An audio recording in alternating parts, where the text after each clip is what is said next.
Eccoci qua, cari telespettatori, grazie per essere in nostra compagnia e come vi avevo già anticipato, cambio di ospite. La tematica è la medesima.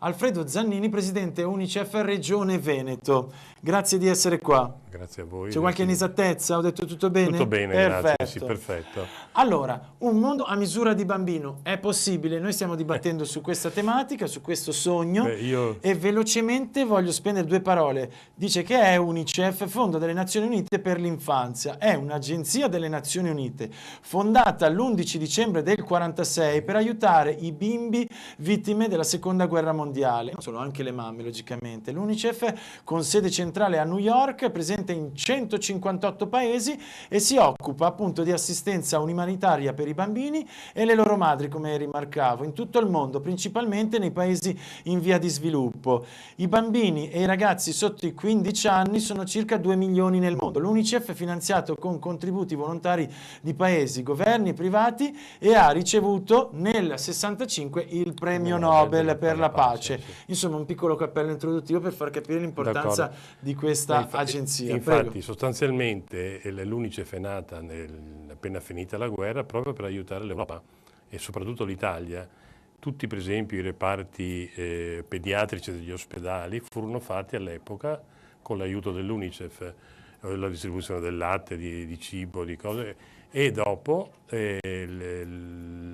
la comunità internazionale decise di renderlo un fondo permanente per tutti i bambini perché c'erano i problemi dei paesi in via di sviluppo.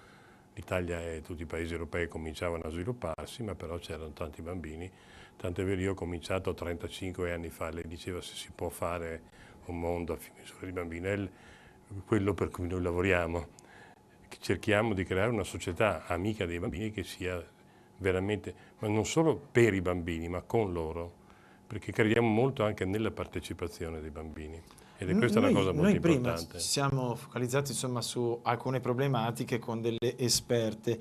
Quindi chiedo anche a lei, perché la società, riprendo le sue parole, è un po', o forse un po' troppo nemica dei bambini attualmente e sempre anche in passato? Ma c'è stato un periodo storico che in alcuni paesi continua, diciamo anche in Italia, in cui il bambino era considerato come una cosa. Sì. Io Cioè, dicevo forza lavoro una prima, persona. che... Ecco, il fatto che poi nell'89 sia stata d'accordo con tutti i paesi del mondo, con problemi giuridici non indifferenti per mettere d'accordo tutti, però tutti i paesi del mondo riuscirono a fare questa convenzione sui diritti dell'infanzia, esatto, in cui ci sono alcuni principi fondamentali importantissimi, proprio e soprattutto il riconoscimento del bambino come persona.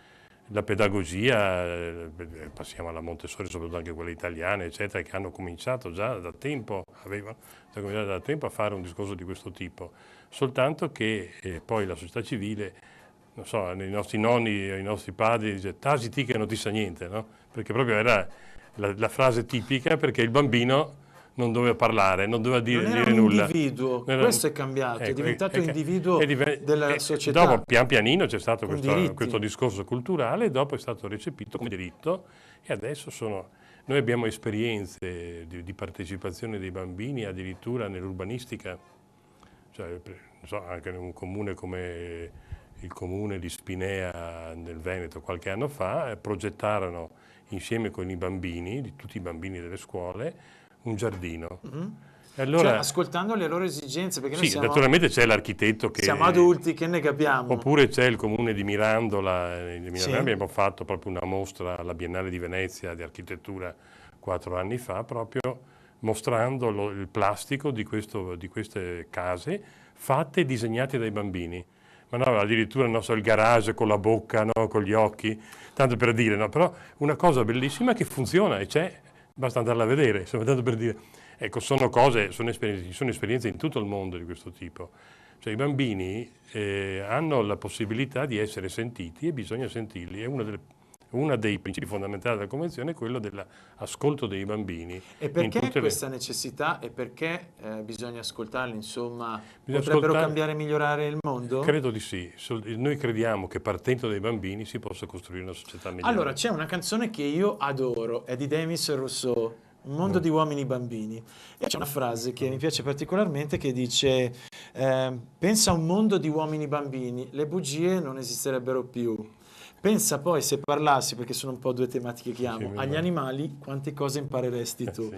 Ascoltate, perché è molto famosa comunque ed è bella se non la conoscete. Mi ricordo una volta che cantavo per osterie, cantavamo una canzone di questo cantautore sul disertore, no? Non la conosco, questa mi manca, il repertorio mi manca. Va bene. Allora, io però purtroppo devo far vedere delle immagini che ho un po' accennato prima, perché sono realtà che comunque esistono ancora, come può vedere, quindi bambini soldati, e siamo tanto distanti dai diritti di cui stavamo parlando e quindi da un futuro certo per questi bambini. Questa è un'altra vostra lotta, giusto? Sì, infatti è una cosa di cui ci siamo occupati tantissime volte. Ci sono state esperienze positive, ma continuano ad essercene ancora. Se guardiamo adesso in Sud Sudan, nel Ruanda, nel Congo, si continuano ad essere. Non solo, è un modo di fare guerra attuale. Una volta le guerre le facevano i soldati, no? Sì. Adesso, siccome le armi sono più leggere, più semplici, le possono operare anche i bambini. Forse c'è più vigliaccheria. No, il problema è anche questo. Il bambino, preso da piccolo ovviamente, non ha la conoscenza di alcune cose. No? Riesci a manipolarlo meglio degli adulti. Certo. E dopo devi obbedire perché è meno forte di te. Esatto. E quindi alla fine dopo le bambine le stuprano, poi c'è tutta una serie di problemi, cioè non solo, ma c'è adesso in questi ultimi tempi si sta parlando, ne parla poco per le persone, ma ci sono questi bambini che attraversano il deserto, che vengono praticamente, c'è questo traffico di bambini, e questa è una cosa che dura da molto tempo, soprattutto in Africa, ma anche in Asia, e se ne parla poco. Presidente, la interrompo solo un istante perché abbiamo la dottoressa Aurea Di Segna che ha un ruolo veramente importante e particolare, e vorrei portarlo a conoscenza del pubblico, perché non tutti conoscono il pubblico tutore dei minori del Veneto. Dottoressa, ci sente? Sì, lo sento, buonasera. Grazie di aver accettato quindi la nostra telefonica, e io innanzitutto vorrei far capire appunto il suo ruolo importantissimo, e successivamente rivolgo anche a lei la domanda portante della trasmissione: un mondo a misura di bambino è possibile? A lei la parola, prego. Buonasera intanto a tutti. Grazie. Il pubblico tutore dei minori del Veneto è una istituzione che la Regione del Veneto ancora 25 anni fa ha istituito con una propria legge regionale. È stata la prima regione in Italia ed è una figura che è una componente, chiamiamola strategica, di tutto il sistema di garanzia dei diritti dell'infanzia e dell'adolescenza. E al di là della nostra Costituzione, che già prevedeva in nuce tutta una serie di principi, cerca di promuovere, di attuare il più possibile una cultura dei diritti dell'infanzia e dell'adolescenza. Diritti che però, come penso intuitivamente tutti noi capiamo, è l'altra faccia della medaglia, nel senso che sono gli adulti, le istituzioni che hanno il dovere di rendere tali i diritti dei bambini e degli adolescenti. Lei diceva prima, adesso io non so quanto tempo ho a disposizione, sì, perché prego, non si preoccupi. Diciamo che la nostra legge istitutiva è stata una legge veramente lungimirante, sì, perché ha previsto tra le funzioni di questa figura istituzionale, ne sintetizzo tre grosse direttrici. Allora, una è la sensibilizzazione, la formazione dei tutori legali volontari. Cioè, cosa vuol dire? Sono delle figure di rappresentanza dei minori di età, proprio perché voi sapete che con l'avvento della Convenzione internazionale dei diritti dell'infanzia e tutta la legislazione che poi ne è seguita, il minore oggi è considerato non più oggetto di diritto, ma soggetto, persona, titolare di diritti, e quindi qualcuno che deve rendere, come dicevo prima, tali questi diritti. E il rappresentante legale quando è che interviene? Quando i genitori, per un qualche motivo, sono impediti o non sono in grado di svolgere al meglio quella che una volta veniva chiamata potestà genitoriale, oggi si chiama responsabilità genitoriale.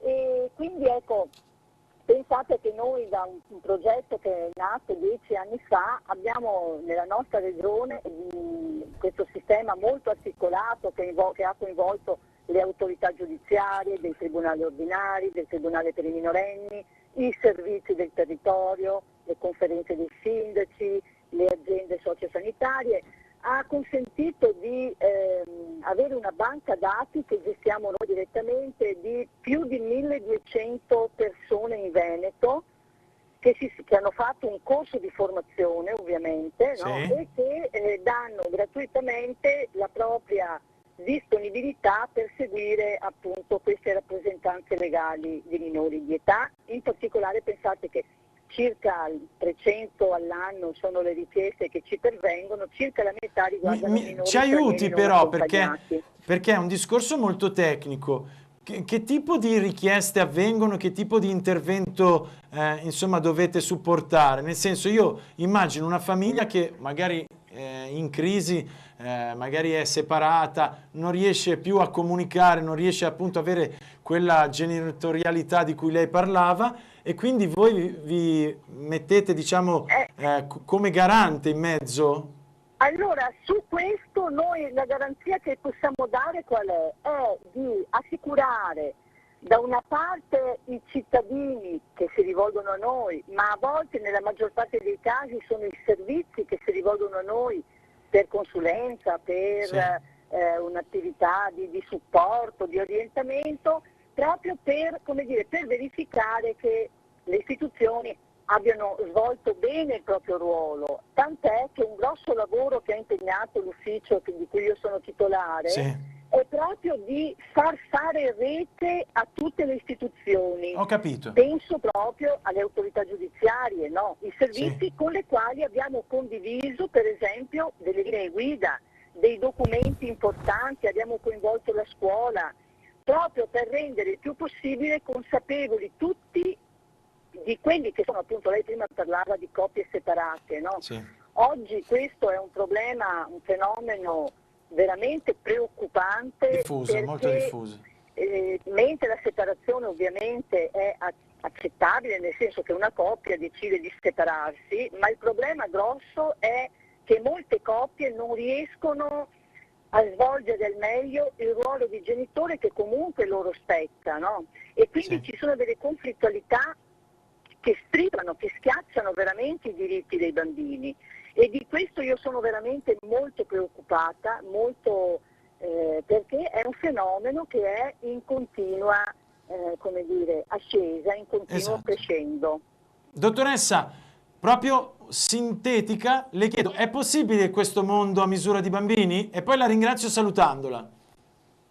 Io devo dire che il mondo a misura di bambini richiede una grande responsabilità di tutti, ma ripeto, di tutti, dalla singola persona, come dire, che passa per la strada, che può avere e può svolgere un ruolo educativo e di tutela nei confronti dei bambini, no? A tutte le istituzioni. Io credo che ci voglia un impegno grande per conoscere intanto, diffondere, promuovere una cultura dei diritti dei bambini, e questo potrebbe rendere possibile un mondo a misura di bambini. Però io vorrei aggiungere una cosa importante. Sì, e dopo la devo salutare. Per loro, non su di loro, ma con loro. I bambini a volte, guardate, ci sorprendono perché hanno delle grandissime potenzialità che noi, come dire, sottovalutiamo. Coinvolgiamoli in tutte le decisioni che li riguardano. Grazie dottoressa, un saluto. Buonasera, saluti a tutti. Grazie. Allora, siamo in Veneto, uno dice, siamo comunque in un posto tranquillo, insomma. Quali sono gli interventi e ciò che necessita quindi dell'UNICEF questa regione. E poi, se abbiamo ancora un po' di tempo, già mi stanno strillando, c'era quella cosa del P-Stop che mi sarebbe piaciuto ricordare ai nostri telespettatori. Velocemente, esatto. appunto, noi come UNICEF non possiamo fare interventi diretti, possiamo solo promuovere la Convenzione dell'infanzia, appunto con dei progetti, e il tutore invece poi fare degli interventi precisi anche per insieme, perché collabora sia con la magistratura che con tutti gli enti, proprio per creare questo mondo che sia più vicino all'infanzia. Diciamo, sporcando un po', che fate pressioni verso chi conta, insomma, perché venga tratto. Noi dobbiamo, il nostro compito è l'applicazione in Italia, perché sono 37 paesi ricchi, diciamo, su cui l'UNICEF non interviene, ma chiede soldi sostanzialmente, perché l'UNICEF è l'unica organizzazione delle Nazioni Unite che non riceve i soldi direttamente dall'organizzazione, ma deve avere contributi volontari dei governi, quindi è molto importante. Quindi il nostro lavoro è raccogliere fondi e sostanzialmente spiegare perché, con quello che noi chiamiamo advocacy, che è il lavoro nelle scuole, il rapporto con i comuni, con gli ospedali, con tutti gli enti, con la regione, per stimolare perché facciano veramente gli interessi, cioè i diritti, che applichino i diritti dei bambini. Io spesso ho trovato, diciamo, i banchetti, le postazioni proprio dei vostri ragazzi, dei vostri volontari che chiedevano fondi e aiuto. Allora, un'ultima quindi curiosità che mi piaceva, quella del P-Stop per bimbo, per le mamme. Con la regione abbiamo fatto l'accordo perché ci sia il baby P-Stop in tutte le biblioteche e i musei. Però adesso si tratta che cos'è questo P-Stop? Ripartendo da ciò che è la Formula 1, diciamo, c'è un posto dove le macchine si fermano velocemente, cambiano le gomme, in questo caso la mamma può allattare. Ovviamente noi promuoviamo l'allattamento al seno, ma però non spariamo su quelle che non allattano al seno, ovviamente. Uno poi si sente... ci mancherebbe altro, non c'è nessuna discriminazione.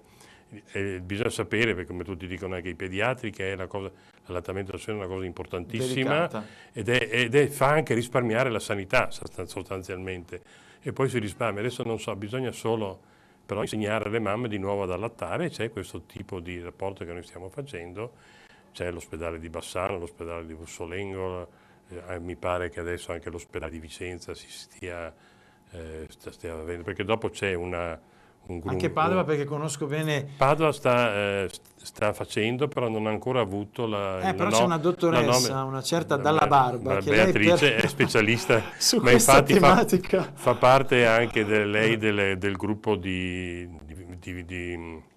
esperti che aiuta l'UNICEF appunto a controllare che gli ospedali poi mantengono. Una gran donna veramente. Allora, io ringrazio Alfredo Zannini, presidente di UNICEF Regione Veneto, grazie di essere stato qua, grazie a voi per averci seguito. Noi torniamo domani sera, per quanto mi riguarda l'ultima sera, perché poi vado in vacanza, non so se merito le ferie o no, però domani sera vi tengo compagnia ancora una volta, e dopodiché sappiate che comunque il gruppo editoriale TV7 è sempre a vostra disposizione con l'intrattenimento e l'informazione, non vi preoccupate. Quindi sigla. Grazie a Claudio per la regia tecnica.